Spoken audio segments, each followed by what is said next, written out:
Have you ever been in the position where you found what seems to be the perfect trade setup? So you decide to jump into a trade, and at first it seems to be going okay. But then all of a sudden the market just completely crashes on you, and you're just left wondering what went wrong. Well, in the majority of cases, the likely issue is that you missed something important on a higher time frame. And this is the most common error that traders make when day trading. They only use 1 or 2 time frames for their analysis, which leads them into misunderstanding the context of the larger market structure, which is what actually dictates which moves the market intends to make. So to correct these mistakes, in this video we are going to cover what we call top-down analysis, which will show you how to actually read a chart's market structure on a multi-time frame basis, which will make sure you don't miss any of the important details that you might have previously overlooked, as well as give you the strategies to find the best entries for your trades. So let's waste no time and start with step number 1, which covers what top-down analysis actually is, and how we use it in our trading strategies. Within top-down analysis, the idea is that you should actually be using all of these time frames when looking for potential trade setups. And the way this works is by starting your chart analysis on a monthly time frame,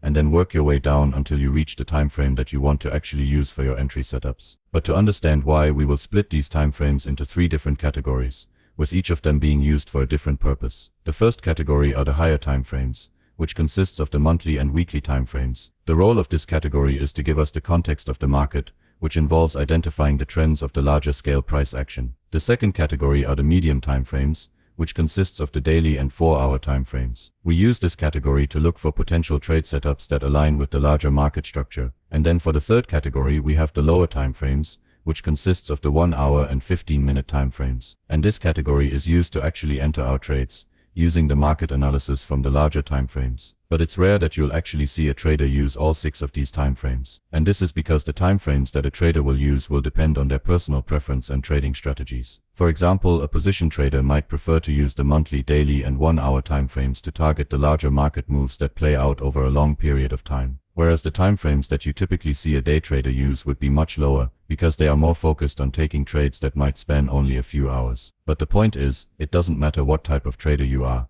Top-down analysis will always be an important part of successfully reading a chart. So let's now move on to the next step, where we will show you how we actually use top-down analysis on a chart, and to give an example of the specific criteria we are looking for from each time frame category. So here we have a chart, and for this example we are going to use the pathway where we start on the weekly chart, before then using the 4-hour time frame, and finally the 15-minute time frame. But in the case that you don't personally use the timeframes we are using within this example, it doesn't matter. And this is because timeframes are fractal, which means no matter what timeframes you choose, the process of top-down analysis is still the same. And as a side note, we are going to use 3 timeframes in these examples, but you can use as many as you think will help you find your edge, but it should always be at least 3. So now going back to this example, let's start our analysis on the weekly chart, which as we mentioned in the last step, is in the higher timeframe category, which means what we are looking for is the general directional bias of the market structure. And this is important because the decision of whether we should be looking for long or short trades on the lower time frames will be dependent on the directional bias we can establish on this weekly time frame. So to find out which direction we should be looking to trade,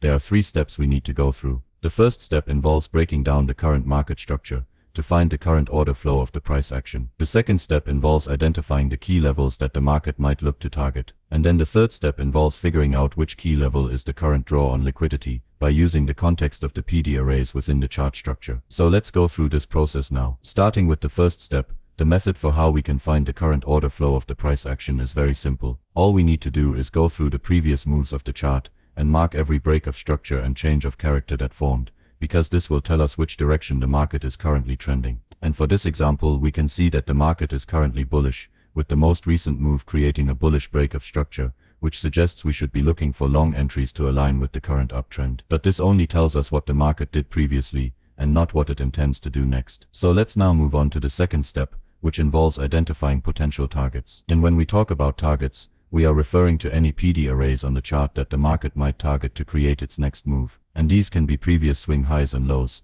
the wicks of the previous candle, fair value gaps, order blocks, mitigation blocks, or breaker blocks. So with this in mind, we now need to analyze this market structure and look for any PD arrays that we can find. So as a start, we can mark out the previous swing high and swing low levels, as these are the current external range liquidity levels, of which one of them will be the main target for the price action. And if, for example, the upper liquidity level is the level that ends up being broken through, this would create a new bullish break of structure, continuing the uptrend. But on the other hand, if the lower liquidity level was the level that ends up being broken through, then we would see a bearish change of character form that would signal that the uptrend has ended. And as for the other PD arrays, we have the high and low of the previous weekly candle, and then we also have this bullish fair value gap too. So this gives us all of the key information that we need to make a judgment on the market's directional bias, which moves us on to the next step, which involves looking at the context of the current PD arrays that we have identified, to then form a theoretical narrative for which direction the next move is most likely to take. So the first PD arrays that we can analyze are the previous candles high and low,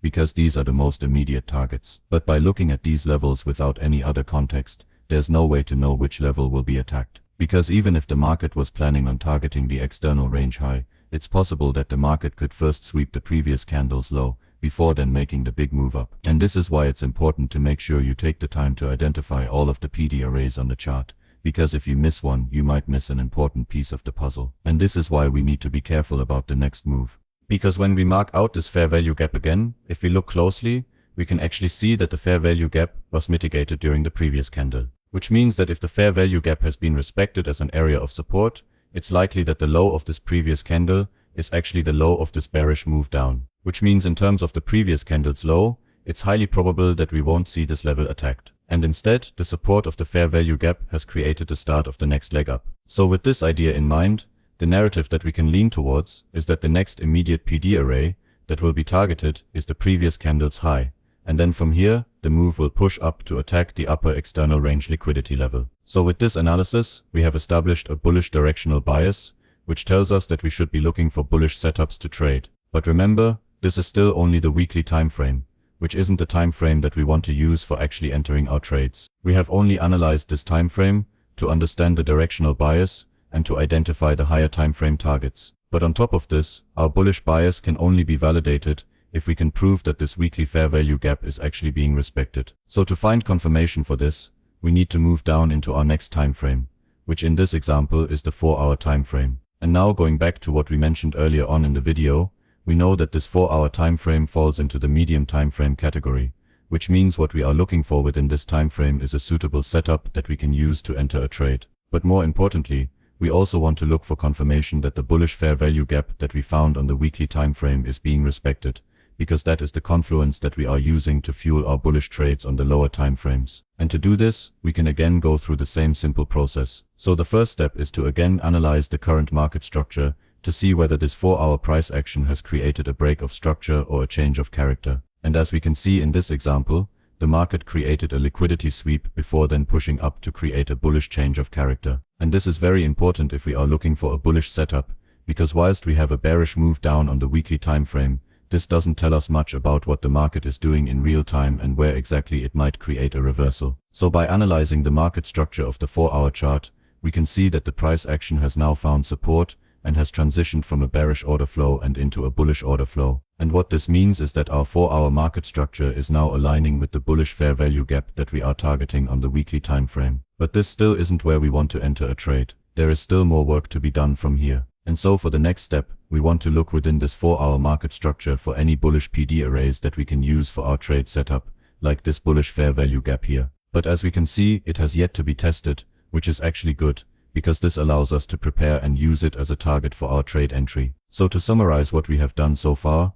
we have used the weekly chart to understand the behavior of the larger market structure by confirming that we are in a bullish trend and that the price is currently sitting within a bullish weekly fair value gap. And then on the 4-hour chart, we have confirmed that the price action has created a bullish change of character, signaling that the order flow has now switched from bearish to bullish, which tells us that the market has respected and found support within the weekly fair value gap. And then from here, we have also found a 4-hour fair value gap that we can target for actually entering a long trade. So this means we have completed all the preparation we need to finally move on to our final 15-minute time frame to actually execute our entry. But remember, we are targeting the 4-hour fair value gap for our setup, which means we need to wait for the price to push down and into this area, which after skipping ahead a little, it successfully does. But again, there is still further confirmation that we need in order to enter a trade. And this is because, even though we wanted the price to move down into the 4-hour fair value gap, the order flow of the 15-minute time frame is still bearish. So we must again go through the process of analyzing the market structure one last time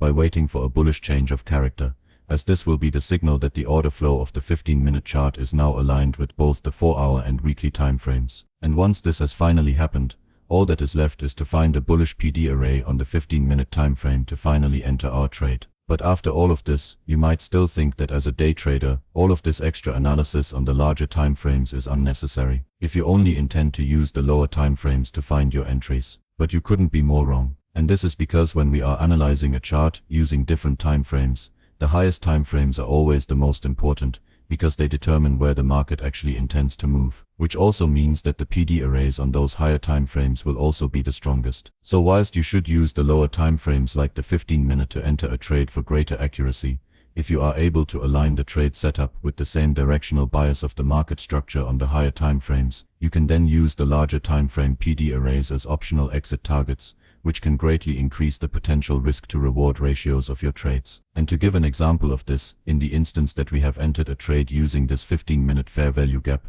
you could set your stop loss somewhere under the Fiji, because if the price was to break lower than this area, the trade setup would be voided. But then as for setting a take profit target, you could of course just target the latest 15-minute swing high, which by all means is a nice trade. But on the other hand, because we have gone through the process of aligning our time frames, we now have the option to aim for higher targets, like this previous high on the 4-hour chart. And whilst it would mean that this trade might now take a few more hours longer to complete, in terms of risk to reward, you'd have a much greater potential profit margin compared to a shorter term trade. And to take it one step further with the correct trade management, you could even aim for this weekly high as a take profit target, which again would take longer to fulfill but would result in a much higher profit return. So the point is, by using top-down analysis, not only will you find far better entry positions, but you will also have the support of the higher time frame market structures, which in turn gives you the option to aim for much more lucrative take profit targets. But there are also other ways that we can use top-down analysis, which takes us on to the next step,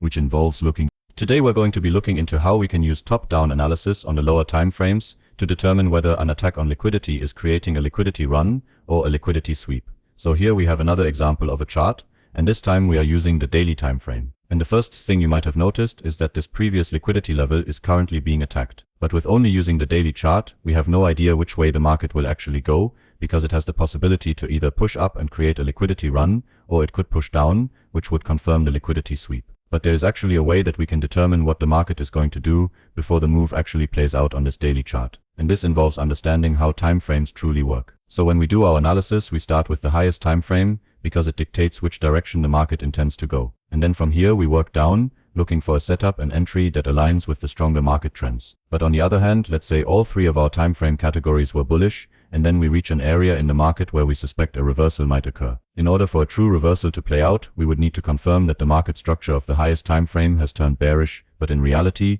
in order for the highest time frame to switch from bullish to bearish, the first signal will always be found in the lowest time frames. And from there, if the bearish momentum is strong enough to cause a reversal, that's when we would see a chain reaction reflected in the medium time frames. And then finally the larger time frames, which means in the case of our highest time frame being the daily time frame, we can actually use the 1 hour and 5 minute time frames to confirm a reversal is taking place before it has been made evident on the daily time frame itself. And to explain exactly what is meant by this, we will show it using this attack on liquidity on the daily chart. And so the first thing we want to do is lay out the charts of our medium and lowest time frames, which in this case are the 1 hour and 5 minute time frames. And then from here we will again want to go through the process of top-down analysis to understand the market structure of these time frames, which will tell us exactly what the market is doing within this daily candle. So starting with the 1 hour chart, if we look at the price action with the context of the daily liquidity level, we can see exactly where in the day the market pushed over it, as well as where it later pulled back under. But this information alone doesn't give us the true context of the market structure we are looking for. Instead, we need to analyze the market's order flow to understand which directional bias is currently being respected. And we can do that by breaking the price action down piece by piece. So earlier in the day, we can see that the market created the daily low before then creating a strong bullish move up, resulting in a bullish break of structure which then peaked at the high of the day. But after this, the market then pushed down and created a swing low, which at the time could have just become a retracement for the next leg up. But when the market did go on to push back up, instead of continuing higher, it actually found resistance in this bearish FEG, which ended up pushing the price down and past the latest swing low, which resulted in a bearish change of character. So at this point, the market order flow of the 1 hour time frame has now switched to bearish. And now all we have left is this bullish candle, which is currently attacking this bearish FEG. And because we have confirmed that the order flow of this time frame is now bearish, we can presume that this fair value gap is being respected. But the point of this video is to show that we don't have to just presume. Instead, we can just continue our top-down analysis process by now looking at the 5-minute chart. And by again going through the same process of analyzing the price action, we can see exactly where the market created a reversal in its order flow with this bearish change of character, which then followed up by respecting this bearish fair value gap, before then creating the next bearish move down, resulting in a new bearish break of structure. So now, after doing this quick analysis, we have now confirmed that the order flow of the 5-minute chart is bearish. And in the process of this, we have also confirmed that the market is currently respecting the hourly bearish fair value gap. But when we refer back to the daily chart, we can see that the market structure is technically still in a bullish order flow because it has yet to create a bearish change of character. And one of the rules of trading is to always trade with the trend and not against it. But when the market has attacked a PD array that has the potential to create a reversal, like the attack of this daily swing high in this example, this is when we can justify the idea of shifting our directional bias. But only once we have gone through the process of top-down analysis to confirm that the lower time frames are supporting the proposition of a reversal. And this goes back to what we mentioned earlier, where if we believe the higher time frame is looking to switch its directional bias,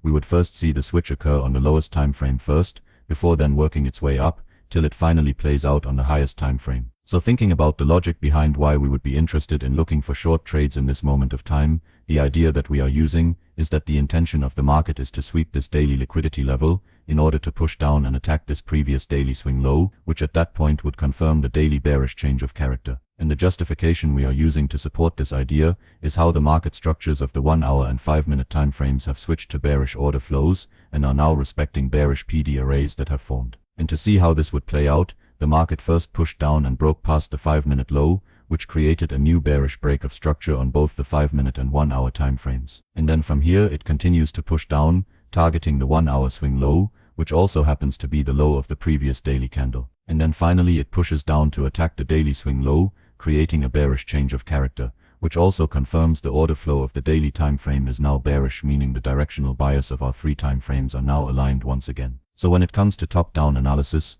we always start with our chart analysis on the highest time frames to identify the larger PD arrays that the market is targeting. And with this knowledge, we can then work our way down in time frames to find a suitable setup for entering a trade, so long as it aligns with our higher time frame bias. And then once we are in a trade, because we have gone through the process of making sure our time frames are aligned, we can then manage it on the lowest time frame, with the option to work the trade into more lucrative targets on the higher time frames. But the emphasis should always be on making sure your time frames are aligned. And this means in the case of looking for long trades, you want to make sure your time frames are aligned on a bullish directional bias. And as for short trades, you want your time frames to be aligned to a bearish directional bias. But if you have gone through the process of top-down analysis and your time frames are mismatched when it comes to the directional bias, this is where you would want to avoid entering trades, because there is no definitive narrative for which direction the market is looking to go. If you haven't already, you should consider joining our free trading Discord server, where you'll find a community of like-minded traders, helping each other to learn and sharing their ideas for trade setups. A link to this can be found in the description of this video. And if you found this video helpful,